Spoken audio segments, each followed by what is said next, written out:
And as requested, we're showing you a T-34 gameplay, the tier 5 medium tank, and here we are on steps, and this is a perfect matchmaking for the T-34. You got tier 3 tanks, and statistically, as you can see what I was talking about, I wasn't lying to you guys when I said there's always players who played almost 30k games and less than 500 win rate, and there you go, Toddy 3. He's in the Toddy 3 tank, so okay. Well, there's a guy who played 40k games, yeah. Here you go. So it's very possible that these players don't even know how to use sniper scopes. Possibly. I mean, you'd be surprised by how many players that doesn't know it. I don't know how they don't know how to play this game after this many games, but yeah, it happens. And this is the joy of playing your low tier games, is that you will meet a lot of these type of players, new ones actually, these type of players where they have less than 100 win rate. Just to give you perspective what that means by having less than 100 win rate per game on average, right? That means they barely hit a single target per game. I mean, it must be horrendously bad that, you know, they don't get over 100 win rate.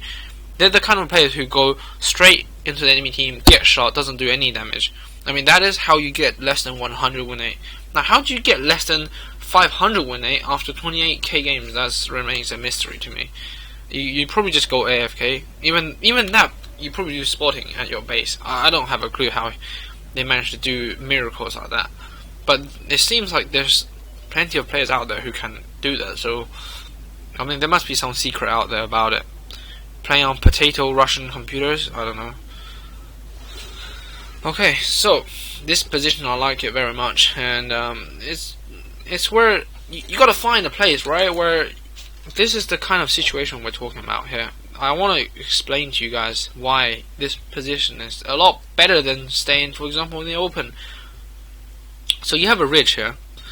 This upper ground will provide you cover from the enemies coming up here, and the reason why he shouldn't put his tank around this region is because, well, if he spots anybody, they can shoot back at him and he can't really reverse into cover straight away. So you got to find a place where your gun and your field of view will cover about pretty much all the area where the enemy tanks are likely to come out. But you have to make sure the amount of your own tank profile must be at an all-time minimum. You gotta hide it behind ridges so the enemy tank really can only see, hopefully, around about here, because that's where you can point a gun out and shoot around. So you ideally want to give them the lowest amount of surface area for them to shoot you, and he's doing that perfectly here. He's poking out, poking back. Now you can just reverse and get into cover again. That is the kind of positions you're looking at. Now I can teach you guys one more move. If you've seen my videos before, I like to drive here. This is a very aggressive location, but it works all the time, especially in your tier 10 medium tanks, such as the Object 140. You know, that is, oh, what a good shot there. The Object 140 is just the kind of place you want to be in. So as you can see, the T-34 gun is like a pea shooter. It does almost absolutely minimal damage, but you got the rate of fire. You got one of the highest DPMs at this tier, so it's a compensation. But I personally would prefer the 90mm gun or the 76mm gun kind of style, where you actually get to do more than 100 damage, and also you don't have such a slow rate of fire, but it's doable. I mean, if you're shooting so fast, that means you gotta stay in the open for that long to dish out equivalent amount of damage as a derp gun, for example, which is not good for you because you're showing yourself way more than you potentially should have, and that means taking hits potentially. For example, let's say you got a massive big derp gun and then you're shooting at this enemy T-34, right? You probably two-shot him or one-shot him. Now you can pull back to reload in that time, so you don't have to take as many hits as, for example, a T-34 would. This game is looking horrendously horrible. As you can see, well, both teams pretty much really bad players. So Gao Tank here probably still has a chance to win, just because, you know, he's statistically very, very strong for the amount of games he's played. I mean, if this is his first account, well done to him. I mean, there aren't many players who can pull out 6K. What the fuck is the A20 doing? Yeah, I mean 6K games and get 2,000 win rate. There aren't many players out there. I'm not one of them. He makes a bit of a mistake here, but somehow the Sherman 3 doesn't shoot him there. I don't know. Maybe that guy was having a bit of lag. We'll give them the benefit of the doubt.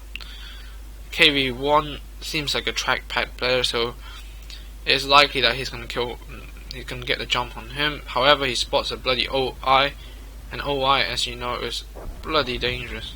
Okay, he misses, and that was a really bad move, really.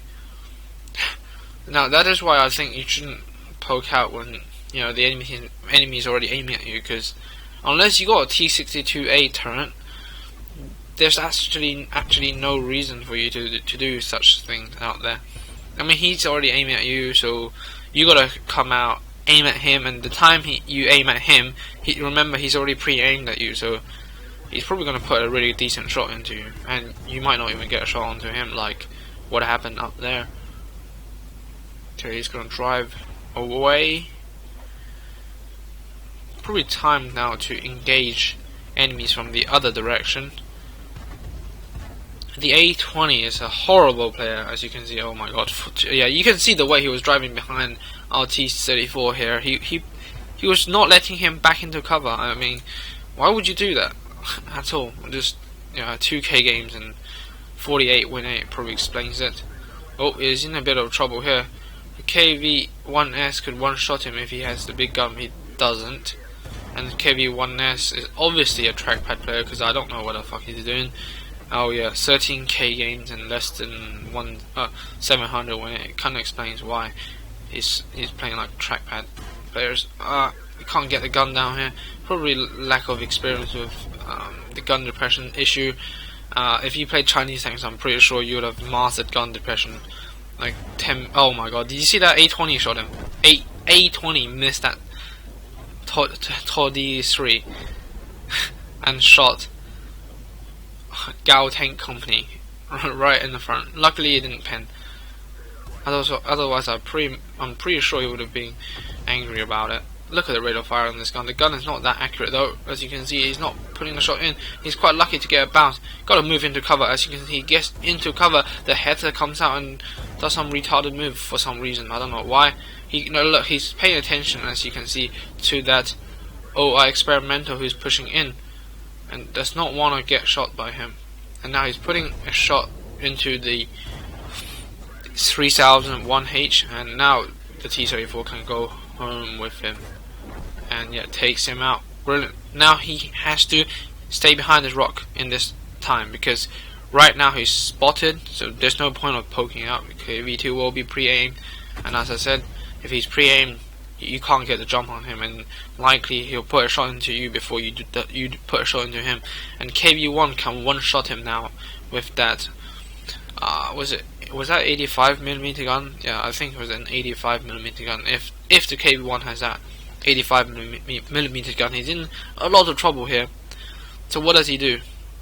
He hunts for the artillery. Well, this is a really good idea, because if you go for the artillery, that means when you're engaging that KV1, you are no longer under aerial threat from the enemy artillery, and this is absolutely brilliant idea. I think this is the kind of players you guys also want to see. There's no point me showing you guys maybe, let's say, a really lucky player who's getting all these kills in low tiers because they have really OP tank or what. I mean, it's about the tactics you guys want to see. I mean, sometimes you get lucky and all that, but mostly it's about positioning and all these kind of aspects. So as you can see, our T-34 is still moving. Why? Because he knows that there's artillery aiming at him. So he doesn't want to be a he doesn't want to be a direct, easy target for them to shoot at. So now he's got to wiggle his tank around. I believe he should anyway. He doesn't seem to do it. Instead, he accelerates away, which is alright.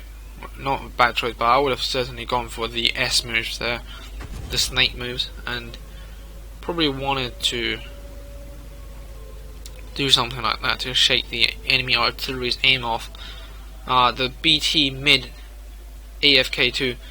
Okay, thank you Valentine for giving us that information. Now we're gonna go kill the BT7. However, as you can see, he's quite low on the number of rounds he has, so he really got to be careful. Now he's probably on a lot of adrenaline. He's on 2,800 damage almost, and he is now potentially ready to carry this game. Oh, he gets spotted. Oh, he misses the first shot. You gotta make this count, otherwise he's in a bit of trouble. He connects the rest though, and then now he hunts for the other artillery. Now I really believe he should do S moves here. S moves are really ideal for shaking off the enemy artillery, providing you have a good amount of speed you picked up. Because when you're really slow or you're in a really slow tank, doing S moves is pretty much pointless because you're still in the same spot. C5 BT AFK, so C5. Thank you for telling everyone that. However, we do want to see the Sexton because he got a kill, so he's pretty much possibly quite dangerous, I would say. So we got to be careful when we cross these kind of not trenches, this kind of terrain, because there might be people with. Actually, that BD7 is not AFK. That BD7 is not AFK. He's moving his turret. What on earth is happening? Please, I don't understand this game sometimes. What are these players thinking about in their head? I mean, that's probably a bot, but then. No, it wouldn't be a bot because he's only played 0k games, so he's a new player. But do you not know how to do WASD? I don't know. Probably never played games before or something like that. His first time playing games on the computer. He doesn't know about moving or what. He doesn't know the objective of the game. Possibly we give him the benefit of the doubt that he's a noob for now. But best of luck to him to improve, because otherwise games wouldn't be very fun if you're gonna play like a trackpad player. So T-34 here, you gotta approach them from the position where you're not expected, and this is the sort of thing that I always want to highlight. Go from the direction where you're least expected from, and there's now definitely 2 tanks in the camp, so the remaining 2 tanks are out here. So what I would do is I would have drove onto this ridge here. Why? Because now if you drive your tank up the ridge, you can aim your gun down, and this is exactly, I think, the sort of things he's gonna do here. Yep. Oh shit. Oh shit. Oh shit. Oh, he kills him anyway. Good. Brilliant. He's probably on a bit of adrenaline rush, so he goes out and kills him, but he could have gone a bit safer by going around, but it doesn't really matter, he's won it anyway. And this is a really awesome game. I do believe that you guys should really follow this guy's tactics. This is a brilliant idea how he managed to pull out all these kills in the end. However, he did get quite lucky with a few AFK players and how bad the enemy teams and his own teams are. But nonetheless, this is the sort of things you're looking at the mid tier, where still many players are very new to the game, and if you're really experienced, then you could really rate them. And I personally don't like that kind of gameplay. I feel like there's no challenge playing low tier, so I tend to play more towards 6 and 10, between those ranges. But you guys probably want to see this kind of gameplay, so here it is, and request more gameplays if you want. I know you guys requested the T-34, so I found this one here. Hopefully the tactics you guys probably picked up on how to use the ridges and etc. And hopefully you guys enjoyed your weekend, and we shall see you next time.